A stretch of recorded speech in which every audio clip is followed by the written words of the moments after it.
Dalai Lama పేరు వినగానే శాంతి అనే పదం గుర్తుకొస్తుంది. రాజకీయాలకు దూరంగా నిలిచిన ఒక ఆధ్యాత్మిక ప్రతీకగా ప్రపంచం ఆయన చూస్తుంది. కానీ ఈసారి ఆ పేరు ఒక సంగీత అవార్డు వేదికపై వినిపించింది. అదే గ్రామీ అవార్డు. అవును, 90 ఏళ్ల వయసులో దలైలామాకు గ్రామీ అవార్డు రావడం ప్రపంచవ్యాప్తంగా తీవ్ర చర్చకు దారితీసింది. ధ్యానం మీద మాట్లాడిన ఒక ఆడియో బుక్ ఈ అవార్డు దక్కింది. ఇక ఈ అవార్డు న్యూస్ బయటికి రాగానే రాజకీయ స్వరాలు గట్టిగా వినిపించాయి.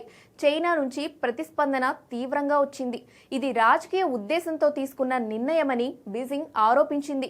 నిజానికి గ్రామీ స్టేజ్ పై మొదలైన ఈ చర్చను వెనక్కి వెళ్తే టిబెట్ ఆక్రమణ వరకు వెళ్తుంది. ముందుకు వెళ్తే చైనా, అమెరికా మధ్య కొనసాగుతున్న ఆధిపత్య పోరాటంలోకి వెళ్తుంది. ఇంతకీ అసలు ఈ అవార్డు వెనుక ఉన్న అసలు రాజకీయ లెక్కలు ఏంటి?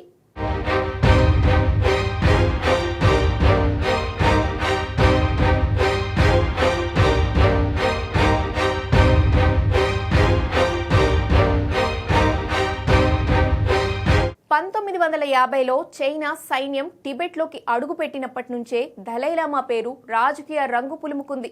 అప్పటి వరకు టిబెట్కు ఆధ్యాత్మిక నాయకుడిగా మాత్రమే ఉన్న దలైలామా ఒక్కసారిగా చైనా ప్రభుత్వానికి ఒక సమస్యగా మారారు.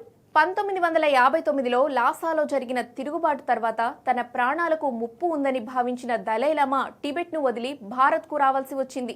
అప్పటి నుంచి ఆయన జీవితం ప్రవాసంలోనే సాగుతోంది. ధర్మశాలలో స్థిరపడ్డ దలైలామా హింసకు దూరంగా ఉంటారు. టిబెట్కు స్వయం ప్రతిపత్తి కావాలని ప్రపంచానికి చెప్తూ వచ్చారు. కానీ బీజింగ్ మాత్రం ఆయనను ఎప్పటికీ ఒక రాజకీయ తిరుగుబాటుదారుడిగానే చూస్తోంది. చైనా దృష్టిలో దలైలామా కేవలం బౌద్ధ గురువు కాదు, టిబెట్ పై చైనా ఆధిపత్యాన్ని ప్రశ్నించే ప్రతీక. అందుకే నోబెల్ శాంతి బహుమతి నుంచి ఇప్పటి గ్రామీ అవార్డు వరకు ఆయనకు వచ్చిన ప్రతి అంతర్జాతీయ గుర్తింపును చైనా అనుమానంగానే చూస్తోంది. ఈసారి కూడా అదే జరిగింది. ఒక ఆడియో బుక్ వచ్చిన గ్రామీ అవార్డును కూడా చైనా రాజకీయ అద్దంతోనే చూసింది. ఇది చైనా వ్యతిరేక రాజకీయ సందేశమని ఆరోపించింది. ఎందుకంటే ఈ అవార్డు దలైలామా మాటలను మరోసారి ప్రపంచానికి వినిపించే వేదికగా మారుతుందన్నది బీజింగ్ భయం. ఇక్కడ అమెరికా పాత్ర కూడా చర్చలోకి వస్తుంది. గ్రామీ అవార్డులు ప్రభుత్వ వేదిక కాదు, కానీ అవి అమెరికా సంస్కృతి ప్రభావానికి చెందిన ఒక గ్లోబల్ స్టేజ్. ఆ స్టేజ్ పై దలైలామా పేరు వినిపించడం అనేది చైనాకు ఇబ్బందికరమైన విషయం. అమెరికా దలైలామాను ఎప్పటి నుంచో మానవ హక్కుల ప్రతీకగా చూస్తోంది. టిబెట్ అంశాన్ని ఆయుధాలు లేకుండా ప్రపంచ దృష్టికి తీసుకెళ్లే ఒక ముఖంగా దలైలామా ఉపయోగపడతారన్న భావన అమెరికాలో బలంగా ఉంది. అందుకే గ్రామీ అవార్డును దలైలామాకు కావాలనే ఇచ్చారన్న ప్రచారం చైనా వర్గాల్లో జరుగుతోంది. ఈ వివాదంలో మరో సున్నితమైన అంశం దలైలామా వారసత్వం. బౌద్ధ సంప్రదాయం ప్రకారం దలైలామా మరణించిన తర్వాత ఆయన పునర్జన్మను గుర్తిస్తారు. కానీ దలైలామా తన తరువాతి అవతారం స్వేచ్ఛ ప్రపంచంలోనే ఉంటుందని ఇప్పటికే చెప్పారు. దీన్ని చైనా తీవ్రంగా వ్యతిరేకిస్తోంది. టిబెట్లో ఎవరు దలైలామా అవుతారన్నది కూడా చైనా చట్టాల ప్రకారమే జరగాలంటోంది.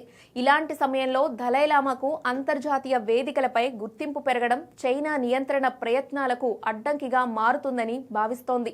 అయితే దలైలామా వైపు చూస్తే ఆయన మాటలు మాత్రం మారలేదు. అవార్డు తన వ్యక్తిగత విజయమని కాకుండా శాంతి, కరుణ, మానవత్వం వంటి విలువలకు గుర్తింపుగా మాత్రమే తీసుకుంటానని చెప్పారు. ఆయుధాలు, రాజకీయ ప్రకటనలు లేకుండా ఆయన చేసిన పోరాటం ఇదే. మాట్లాడటం ద్వారా, వినిపించడం ద్వారా ప్రపంచాన్ని ప్రభావితం చేయడం ఆయనకు కొట్టిన పిండి.